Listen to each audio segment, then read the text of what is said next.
Llamaría a cualquiera a ver la cantidad de cosas que se hablan cuando pasa algo con un alien en Cuba, que sucedió, que parece ser que la bloguera o no sé qué, y la situación de los presos en Guantánamo, ¿no? Cuando uno empieza a comparar, pues te quedas cuadrado.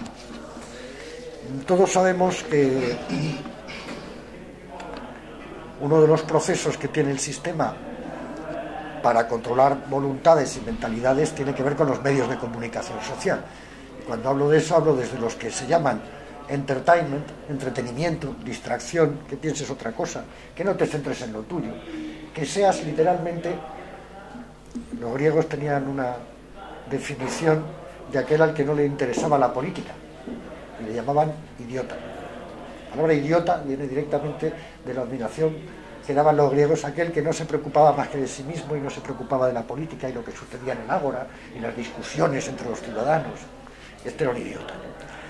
Bueno, idiotizar a la población tiene mucho que ver con la manipulación, porque mentes desorganizadas son más fáciles de manipular, pero por otro lado, si yo bloqueo todos los sistemas de control y todos los sistemas de satélites y todos los sistemas de las agencias, y yo controlo en realidad el cómo se moldea el pensamiento, los gustos, etcétera, etcétera, de las personas.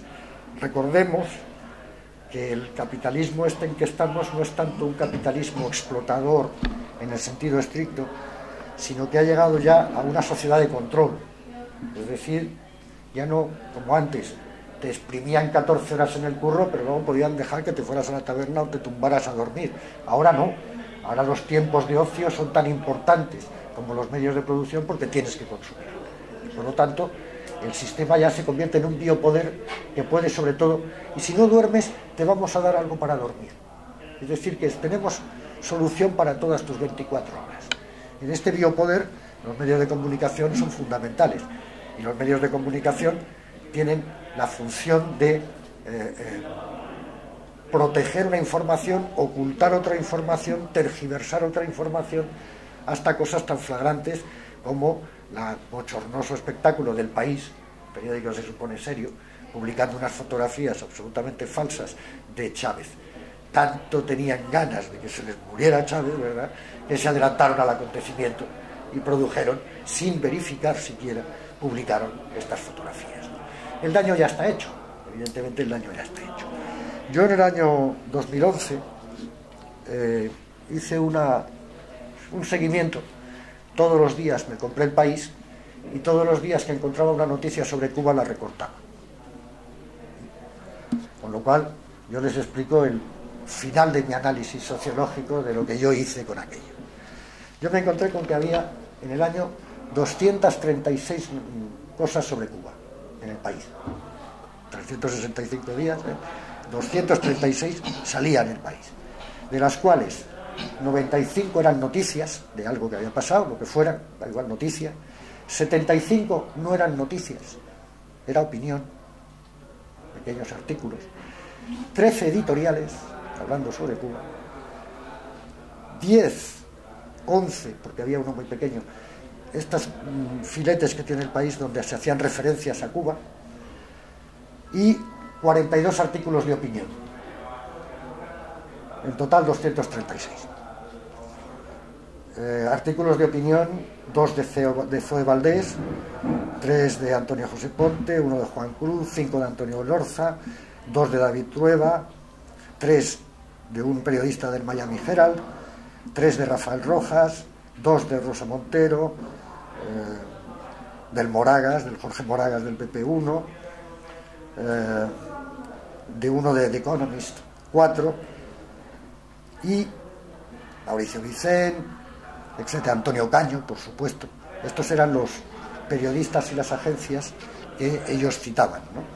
Mauricio Vicent, Maite Rico, Juan José Fernández, que estaba en Miami, Antonio Caño, que estaba en Miami, Mark Lacey del New York Times y Miguel González. Es decir, que toda una parafernalia de periodistas y de escritores están ubicados mirando a Cuba con un sesgo muy claro, ¿no? El sesgo es pues que se producen continuamente noticias, o bien sin refrendar, o bien en cuanto lees la noticia, no ves la parte contraria nunca. Es decir, una de las cosas buenas que tiene el periodismo es no solo verificar la fuente, sino que si hay una fuente opuesta, decir, bueno, por supuesto, esto ha sido desmentido por la otra parte, que tal y que cual. En esto nunca se cita la fuente y, por lo tanto, lo que hacen es eso.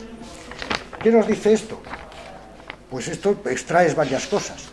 Por un lado, puedes continuar el trabajo y decir, bueno, pues voy a compararlo con cuántas noticias salen del Ecuador, o de El Salvador, o de Nicaragua, o de Guatemala, en el periódico en el mismo tiempo, a ver si sucede, pero no. Resulta que no admite comparación porque encuentras una cada mes si es que ha pasado algo, porque normalmente son países que desaparecen. Una vez yo en un trabajo para otra historia, en el Centro de Investigación para la Paz, hubo un periodista llamado José Manuel Martín Belén, que nos hizo un trabajo muy bonito. Cada día se recibe 500.000 de teletipos en F, entonces él trabajaba en F. Entonces él hizo una selección de aquellas cosas, aquellas noticias que no llegaban a los periódicos, que se descartaban, ¿no? Entonces se descartan, pues 2 campesinos muertos hoy en Guatemala, mañana 1, pasado mañana 3, al día siguiente 5, al otro 7, y al final del año en un filete pequeño, y este año han muerto 25.000 campesinos en Guatemala, que no sé qué, no sé cuál, un filetillo chico, y esta noticia de Guatemala es única, ¿no? Es decir, entonces esa existencia indica la tendencia del periódico, es decir, todos los periódicos son tendenciosos, excepto La Vanguardia, que siempre está con el que manda en aquel momento. La Vanguardia cuando la República era republicana, cuando los Borbones es borbónica, cuando el viento de Ciu es de Ciu, y bueno, porque les va mejor. Entonces, es quizás el único periódico que ha ido cambiando varias veces de línea editorial, ¿no? Pero el resto, entonces el país, ¿qué demuestra con esto? El país demuestra con esto que independientemente de la lógica que tengan, hay una clara persecución de lo que pueda ser una información medianamente cristalina de lo que sucede en Cuba.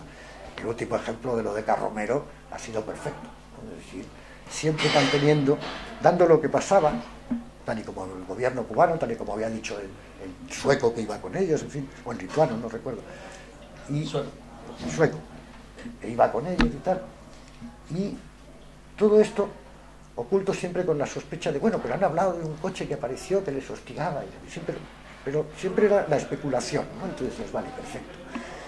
Finalmente, y bajo los mayores auspicios, en Estados Unidos nadie ha levantado la voz de que se le juzgara malamente al Carromero, ni en Amnistía Internacional, ni nadie. Se le juzgó, se le condenó a 7 años, te lo traen para acá y lo convierten en lo que han convertido. Pero con la existencia de los medios de comunicación. Porque los medios de comunicación hoy, cada vez que hablan de Carromero, hablan del accidente de Carromero, no, pero no que Carromero le había sido retirado el carnet de conducir, para empezar, por ejemplo. Lo cual ya indica parte del cerebro que le falta. No solo no estás en tu país, en un sitio territorio que conoces, conduciendo, sino que en Cuba te metes a la broma. Es decir, terminamos en un momento en el cual dices, este tío es un descerebrado. O bebió Marlon, pero lo que fuera, tuvo un accidente, mató a 2, que mira, eran de los suyos, de los matas, pues fíjate tú, ¿qué voy a decir yo? Lo traen aquí, lo sacan de la cárcel, y ya está, exonerado. Bueno, genial, ya medio de inculto ya para él. Yo creo que todo esto tiene que ver con qué oculto yo de unos y de otros, qué peso de la noticia. Yo recuerdo hace muchos años, cuando la guerra de los sandinistas, un estremecedor, una fotografía y un estremecedor titular de helicóptero ruso derribado en Nicaragua. Y dices, amigo, los rusos en Nicaragua. Y luego lo lees y no, es de fabricación rusa. Claro, pues como los F-16 que tiene el ejército español son de fabricación norteamericana, pero si es que cae un avión del ejército del aire y no dicen un avión norteamericano, sino que dicen un avión español. Pues en este caso era helicóptero ruso derribado en Nicaragua. Y tú dices, Dios, los rusos. Pues no. Es decir, ¿cómo se monta un titular? ¿Cómo se monta? Mucha gente lee titulares, luego no lee lo que viene en los... El otro día, los 2 titulares del país eran geniales. Uno decía, Estados Unidos vigilará las elecciones en Venezuela, y el otro, el Pentágono declara que no tiene intenciones de injerencia en Venezuela. Entonces, o sea, es que los 2 titulares se daban de hostias, ¿no? pero a lo mejor va y te cuela, sin darte cuenta de la contradicción enorme que representaba una cosa y la otra. En fin, yo no tengo mucho más que decir, todos sabemos la situación de Cuba.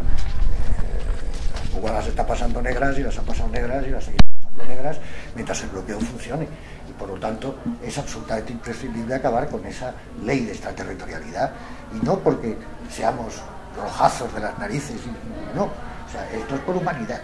Esto es por una cuestión que tiene que ver con la ética personal y con el hermanamiento de dos ciudades como Barcelona y La Habana. ¿Cómo podemos andar diciendo que estamos hermanados con La Habana y no echar una mano? O sea, es increíble. Las ideologías, y yo soy una persona bastante ideológica y radical, como todos sabéis, las ideologías sirven finalmente, en el mejor de los casos, para que en el horizonte utópico desaparecieran.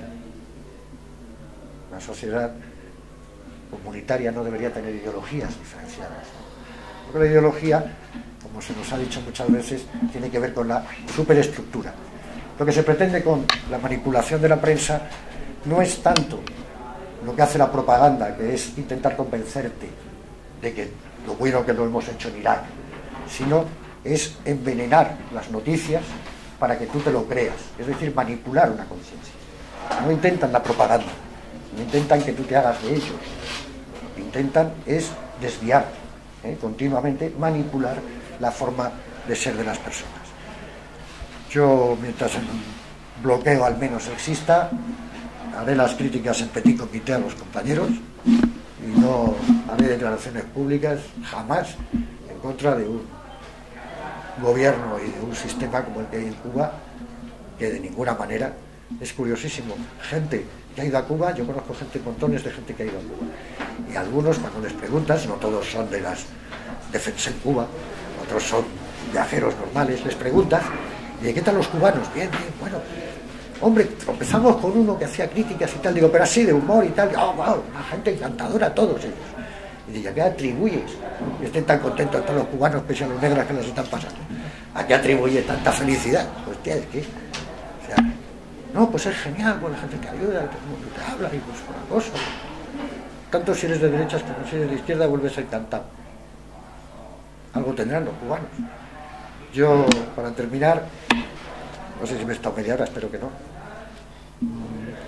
Recordaré que Valverde, José María Valverde, al que yo considero legítimamente mi maestro, José María Valverde decía, yo la primera vez que fui a Cuba en el 66, me di cuenta de cómo era de verdad la realidad, y entonces empecé a mirar todo lo que pasaba a mi alrededor desde la óptica de Cuba y cómo lo pensarían los cubanos. Esa forma de recibir de los hijastros lo que la madrastra patria no supo dar, no supo dar, y por lo tanto la unión de los pueblos, ¿no?, por encima de todo.